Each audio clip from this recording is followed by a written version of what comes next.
press room and listening to the presentation hosted by HTC, the first thing that came to mind as we learned about the new HTC Bolt was the Verizon-exclusive HTC Thunderbolt, a successful SMARTPH chosen from 2011. It was Verizon's first 4G LTE smartphone.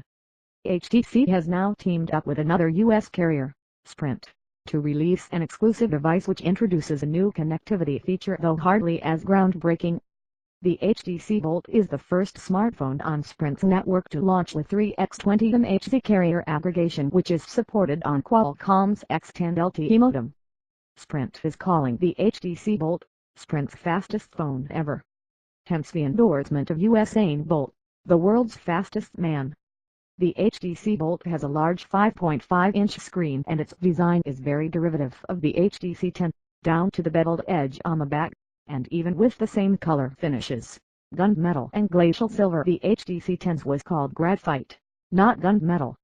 The Bolt is HTC's first fully submersible smartphone built with an aluminum body with an IP57 rating, but HTC would not be happy if you intentionally submerge HTC Bolt, but that goes for most manufacturers of waterproof phones these days.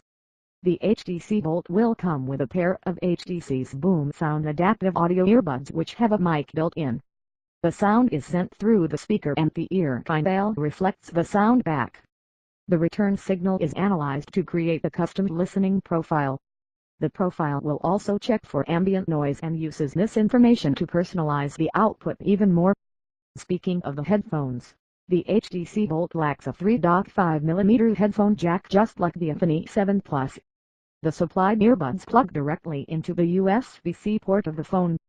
It's not the first time we see this, but it's certainly the first time where an adapter to 3.5mm jack is not included in the box. Funnily, HTC has pledged to send customers who need an adapter a free one. The camera included is a 16MP shooter, and we are hoping the images it takes look as good as the HTC 10's photos. Likewise, we'd love to see what HTC's high-res audio recording sounds like. At the time of the HTC 10's release, we preferred the sound of the Galaxy S7's mono audio recording taken on video. Addressing the elephant in the room, the specs of the phone are somewhat of a mixed bag. HTC is using last year's processor, with last year's 3GB of RAM, and last year's Adreno 430 GPU, in a 2016 body, with IP57 water resistance, and no headphone jack. We'll try to remain optimistic, though. HTC is really proud of what it's done with the Bolt. The phone will be available on Sprint starting today and customers can purchase it for $599 outright or $25 per month for 24 months.